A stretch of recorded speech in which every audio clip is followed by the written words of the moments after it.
ये मामा जी हैं।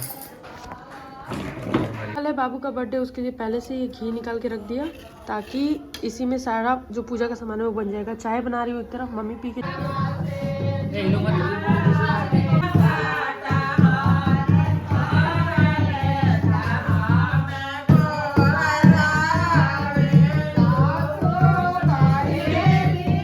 हेलो नमस्कार एंड राधे राधे आप सभी को। ये व्लॉग थोड़ा सा लेट आ रहा है, थोड़ा क्या बहुत ज़्यादा लेट आ रहा है क्योंकि मैं ना बहुत सारे कामों में बिजी थी। और कहाँ बिजी थी, व्लॉग का जो टाइटल है उसे देख के आप सब समझ ही गए होंगे। तो लास्ट तक इस व्लॉग में बने रहिएगा, आपको बहुत कुछ सीखने को मिलेगा। परसों है बाबू का बर्थडे और आज हम लोग मार्केट जा रहे हैं। इसके लिए कुछ अच्छे से कपड़े भी लेके आएंगे, डेली यूज़ वाले, क्योंकि यही है बहुत अच्छा है, उसको भी रोज़ गंदा कर रहा है। और अपने लिए भी कुछ कुछ सामान लाएंगे। तो चलो जाने का टाइम आ गया है, निकलते हैं। तो मार्केट में ही हम बाबू के केक का ऑर्डर देने चले गए थे। उसके बाद हमने जो साड़ियाँ खरीदी वो एक ये है और एक और फिर देने लेने वाली सारी साड़ियाँ खरीदी हैं जिसका व्लॉग में नहीं बना पाई। और बस फटाफट से केक का ऑर्डर दिया। और हमारे यहाँ ना ये नया नया केक का जो शॉप खुला है, बहुत अच्छा केक बनता है यहाँ पे, आप लोग आगे देखिएगा। मैंने रेड वेलवेट केक का ऑर्डर दिया था और घर आते ही फिर से लिस्ट बनाने लगी। अब पापा को मार्केट भेजने की बारी थी और फिर घर आते ही मैं सबसे पहले बाबू के बर्थडे की तैयारी में लग गई थी, जो कि अगले दिन होने वाला था। और हमारे यहाँ ना हर बर्थडे पे या किसी भी शुभ दिन पे हम कथा जरूर कराते हैं, जिसकी वजह से काम थोड़ा ज्यादा बढ़ जाता है। और 30 से 35 लोगों का खाना भी बनाना था और मैं अकेले ही घर में हूँ काम करने वाली। मम्मी तो बाबू को ही संभालती रह जाती है। तो इस चक्कर में मैंने एक दिन पहले ही जो मुझे खीर बनानी थी उसके लिए थोड़ा सा चावल पीस के रख दिया था, अच्छे से धो के सुखा के, और उसे पीस के एक पोटली में बांध के रख दिया मैंने। और जो मसाले मुझे लगने वाले थे मटर पनीर के लिए, उसके भी मसाले मैंने एक दिन पहले ही पीस के सूखे सूखे रख दिए थे, ताकि अगले दिन मुझे कुछ ज़्यादा तामझाम ना करना पड़े और मैं फटाफट हर चीज़ को लेकर रेडी रहूं और फटाफट से काम होता रहे। मेरा जो गैस है उसकी आंच जो है, मतलब जो गैस के जो फ्लेम आती है वो बहुत धीमे है, बहुत धीमे, इतना स्लो काम होता है उस पर। तो इसलिए अगर मैं सुबह से लगूँ ना 4 बजे के करीब से, तब मैं शाम तक सारा खाना रेडी कर पाऊंगी अकेले।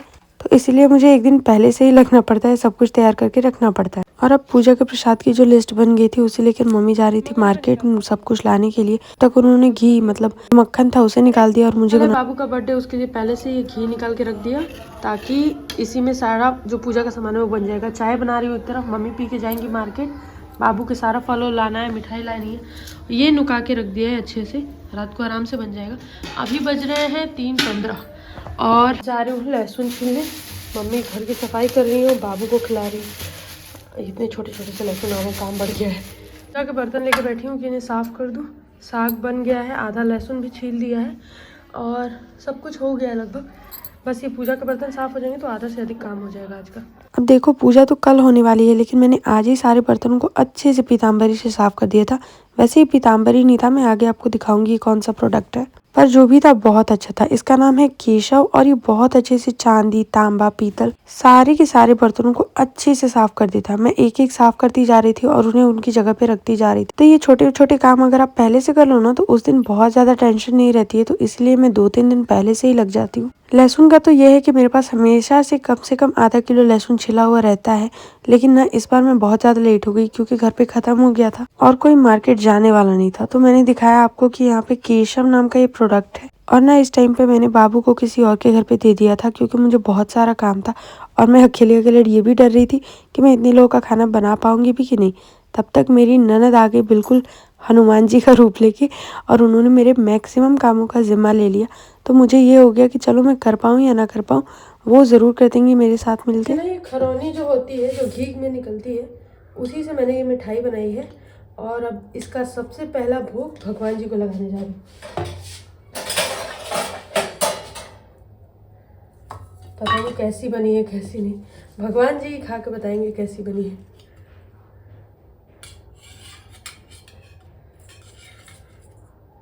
देखो अगर एक औरत चाहे ना तो घर के हर तिनके से वो महल खड़ा कर सकती है। मैं यही मान के चलती हूँ और मैं यही मानती हूँ कि औरत ही लक्ष्मी होती है, औरत ही काली और औरत ही सरस्वती होती है। कोई और भगवान इस दुनिया में है नहीं। ये मिठाई मैंने सिर्फ 2 चीज़ से बनाई है। एक है मिल्क पाउडर जो मेरे बच्चे का बहुत दिन से बचा हुआ था, तो उस वेस्ट चीज़ को मैंने इसमें यूज़ किया, और एक था खरौनी जिसे लोग अक्सर फेंक देते हैं घी बनाने के बाद। तो मेरी दोनों की दोनों चीज़ें यूज़ हो गई और अच्छे से यूज़ हो गई हैं। बहुत टेस्टी मिठाई बनी थी। किसी और ब्लॉग में ज़रूर उसकी रेसिपी शेयर करूँ।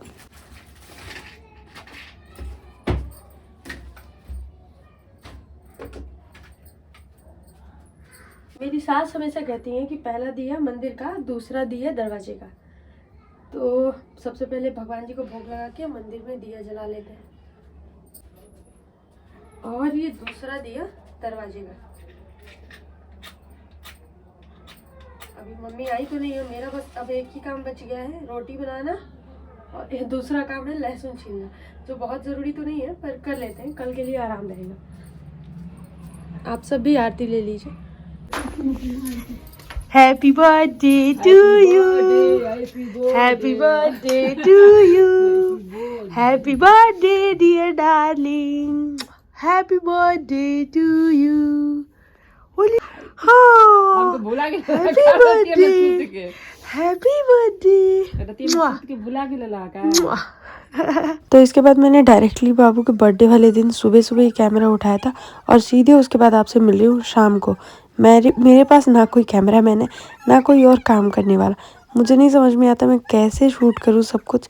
बहुत बिजी और बहुत हेक्टिक शेड्यूल होता है, खासकर तब जब घर में कोई प्रोग्राम हो, इसलिए मैं ज़्यादातर शूट नहीं कर पाती हूँ, जिसके लिए मैं हमेशा से सॉरी हूँ, और आगे भी शायद रहूँगी जब तक मेरे पास एक अच्छा खासा इंसान नहीं आ जाता या अच्छा खासा कोई स्टैंड नहीं आ जाता। उसके बाद शाम को मैं तो ड्रेसअप हो ही गई थी, साथ के साथ बाबू को उसके मामा और मैंने मिलकर ड्रेसअप कराया।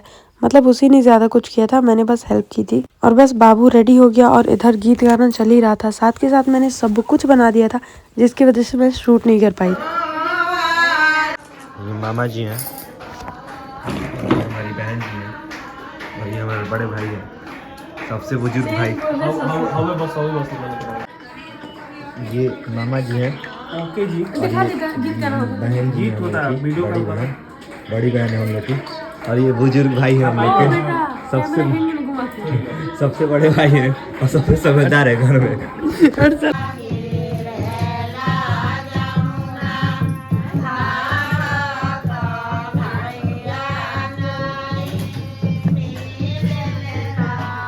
तो फाइनली ये था हमारा केक, जिसकी हुई थी होम डिलीवरी। और सच बताओ ना, रेड वेलवेट केक बहुत कम लोग बनवाते हैं। मैंने बहुत पहले, मेरे भाई ने मुझे मेरे बर्थडे पे गिफ्ट किया था, और ये वाला केक मैंने स्पेशली अपने बच्चे के लिए बनवाया था। और जो केक बना था ना, ऑसम। एक तो उसका कलर, उसका लुक बहुत अच्छा था, दूसरा वो जो इतना टेस्टी बना था कि मतलब उसकी फ्रेशनेस अलग लेवल की थी। ये सब करना बहुत गलत है, पाप लगता है, ये सब नहीं करना चाहिए, बच्चों को खाना है। निकाल अपने निकाल। बहुत पाप लगेगा ये सब करने पे, बहुत पाप लगेगा, भगवान देखता होगा। जैसे बंद कर ना खाइए, भगवान देखता होगा। कान्हा जी भी नहीं खाते होंगे, इतना चोरी करते अपने में कुल बादाम निकल देगा। तो जो अभी आप लोग देख रहे थे, मेरे भाई लोग खीर चुरा चुरा के खा रहे थे। और हाँ, देखा आपने ना कितने बड़े बड़े हंडे में हम लोगों ने खाना बनाया था। तो बस लास्ट में सब लोग मिलजुट के काम में लग गए थे, तो फटाफट से काम निपट गया और पता भी नहीं चला। वैसे करीब 35 से 40 लोगों का खाना बना था, और कुछ लोगों के घर पे भी खाना भिजवाया गया था। और बाय द वे, हर चीज़ भूल के मुझे सिर्फ और सिर्फ ये केक याद है कि भाई इतना लाजवाब है, इतना लाजवाब, और इसका लुक तो और ज़्यादा अच्छा है। तो अगर कोई हमारे आसपास का है और उसे केक ऐसा चाहे, कैसा भी चाहिए ना, बस मुझे डिज़ाइन भेज दीजिए, मैं आपको दुकान बता दूंगी। हमारे नगरंग में एक स्पेशल जो रेस्टोरेंट कह लो या सिर्फ केक की दुकान कह लो, वहाँ हर तरीके का केक आपको मिल जाएगा, और बहुत अच्छे अच्छे वहाँ खाने के डिशेज भी मिल जाएंगे।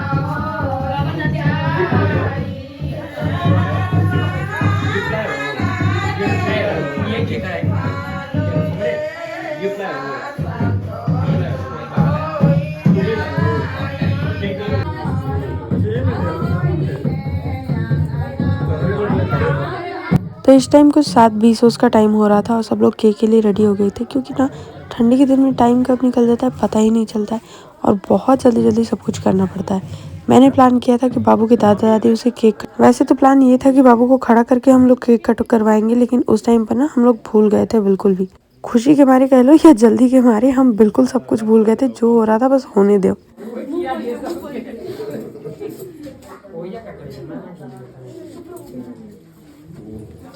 क्या है जी, क्या है? तो चलिए आप सब भी आ जाइए क्योंकि आप सब भी इनवाइटेड है बाबू के केक कटिंग वाली सेरेमनी में। और हाँ, इस केक सेरेमनी के बाद आप सब मेरे बाबू को भर भर के आशीर्वाद दीजिएगा मेरे कमेंट सेक्शन में, क्योंकि वही एक चीज़ है जिसकी मुझे सबसे ज़्यादा ज़रूरत है, सबसे ज़्यादा।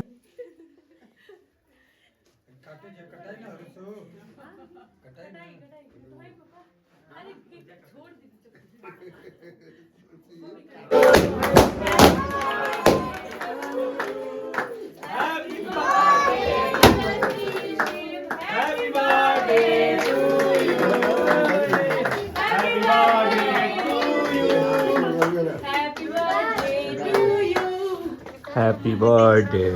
और मैंने ना अपनी पूरी ज़िंदगी में कुछ और सीखा है चाहे नहीं सीखा है, मैंने ये ज़रूर सीखा है कि मुझे ना केक पे मोमबत्तियाँ अब नहीं लगानी, क्योंकि एक तो वो केक का फ्लेवर ख़राब करती है, दूसरा वो इन्फेक्शन पैदा कर देती है केक में, केक का टेस्ट ख़राब हो जाता है। और सबसे बड़ी बात जो मुझे लगती है कि हाँ, हम किसी भी चीज़ को, दिए को हमारे हिंदू धर्म में मुँह से फूँक के कभी नहीं बुझाया जाता, तो उसे भी हम कभी नहीं बुझा सकते। इसलिए मैंने अपने बच्चे के केक में वो नहीं लगवाया था, तो नहीं लगवाया था। तो इनसे मिले, ये है हमारे एडवोकेट चाचा जी, बहुत फेमस इंसान है बलिया में, तो कभी अगर आपको मिले तो इन्हें ध्यान रखिएगा कि ये कौन है। और ये है हमारी फेवरेट वाली मौसी जी, और साथ में उनके पीछे एक और मौसी जी, और ये मोहल्ले वाली आंटी लोग। इन सबको तो आप लोग हमेशा मेरे व्लॉग में देखते रहते हैं। और बाबू के अन्नप्राशन वाले व्लॉग में ये सारे के सारे मामा लोग आपको ज़रूर देखने को मिल जाएंगे, और छठीहार वाले व्लॉग में भी। तो चलिए अब बारी है कुछ फ़ोटोज़ की, और उनमें से कौन सी आपको सबसे ज़्यादा पसंद आई ज़रूर कमेंट करके बताइएगा।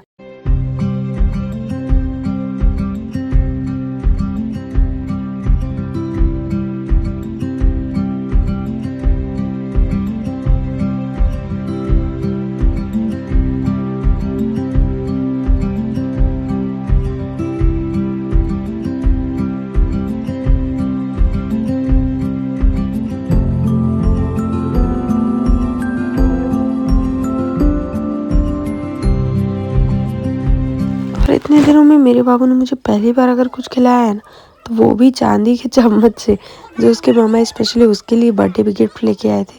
चांदी का चम्मच, ग्लास और कटोरी। साथ में आज के आज ही मेरे यहाँ से खिचड़ी भी आ गई थी, जो हमारे यहाँ बेटियों को भेजा जाता है, तो वो भी मम्मी ने आज के आज ही भेज दिया था, ताकि हम लोग पूरे गाँव में मिठाई बांट सकें। तो आप सबके प्रेम और सौहार्द की बदौलत वो भी काम बहुत अच्छे से निपट गया, और सारा का सारा प्रोग्राम, जितने मैं अकेले में हूँ ना, उसमें मैं क्या ही बताऊँ, भगवान की बस दुआ होती है, बहुत अच्छे से निपट जाता है। तो इस तरीके से केक कटिंग ख़त्म होते ही दीदी और चाची जी मिल के बैठ गई थी पूड़ियाँ बनाने के लिए। मैंने केक कटिंग से पहले कुछ थोड़ी सी पूड़ियाँ बना दी थी पहले ही, और जैसे ही केक कट हुआ उसके बाद डायरेक्टली दीदी और चाची जी बैठ गई थी चूल्हे पे, और उन्होंने सारी की सारी पूड़ियाँ बनाई हैं, और हमने बैठा दिया था बच्चों को अलग और बड़ों को अलग। तब जाके बहुत जल्दी जल्दी हमने ये काम ख़त्म किया। बच्चे इतना लेट करते हैं खाना खाने में ना, मतलब पूछो ही मत, मस्ती कर कर के खाते हैं, और आधे से 1 घंटा तो आराम से लगा देते हैं। इसलिए हमने जो पहला पात बिठाया था, मतलब जो पहली पंक्ति बिछाई हुई थी, बच्चों की बिछाई थी, ताकि वो लोग आराम से शांति से भोजन कर ले, तब तक ये माताएं सारी गीत गाना अपना करती रहें। और बाबू के गिफ्ट की अनबॉक्सिंग कोई कर ही नहीं पाया, क्योंकि उसने अपने सारे गिफ्ट खुद ही अनबॉक्स कर लिए थे। तो मैंने अनबॉक्सिंग का कोई भी अलग से वीडियो नहीं बनाया है, कोई भी अलग से शॉट नहीं दिया है, सारा का सारा क्लिप इसी में है जो भी आप देख रहे हैं। क्या खाओगे इसमें?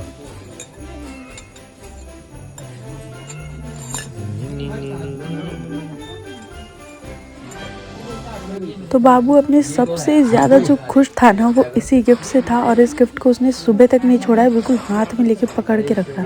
और यहाँ पे मेरे भाई मुझे लूटने में लगे हुए थे, सबने मुझे बहुत लूटा, और कुछ लोगों की तो अभी फरमाइश भी खत्म नहीं हुई, और कुछ लोग मुझसे मेकअप उसी टाइम पे सीखने लगे थे। तो इन लोगों की विदाई का टाइम हो गया था, तो कुछ तो देना बनता है ना भाई, इतनी रात को ठंडी में आते हैं, मेरा इतना सारा काम खत्म करते हैं। तो इसके बाद सबसे पहले मैंने सबको घर पे भेजा है, सब कुछ क्लीन किया है, और उसी टाइम पे किचन का सारा सामान बाहर निकाला है, बाबू के लिए दूध गर्म किया है, और फिर हम माँ बेटे चले गए हैं सोने। और अब अगले व्लॉग में मिलती हूँ आपसे। Stay tuned guys, love you all, take care, bye bye. और हाँ, अगर आप मेरे चैनल पे नए हैं तो प्लीज़ सब्सक्राइब माय चैनल, और आप सबका सपोर्ट की बहुत ज़्यादा ज़रूरत होती है, तो प्लीज़ शेयर दिस वीडियो। आप लोग जितना शेयर करोगे उतनी ज़्यादा मेरी हेल्प होगी, तो प्लीज़ शेयर दिस वीडियो। और हाँ, आपको बहुत प्यारी प्यारी क्लिप्स के साथ छोड़ते हुए जा रही हूँ, तो वो सब ज़रूर देखना। Take care, bye bye.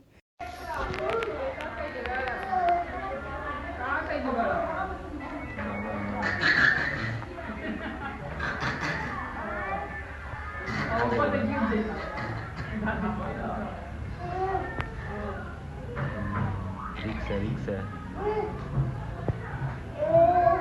कह रहा आँख उठाओ, कह रहा आँख उठाओ, आ नहीं पाऊंगा। रुक रुक रुक गिर जाएगा, बन गया।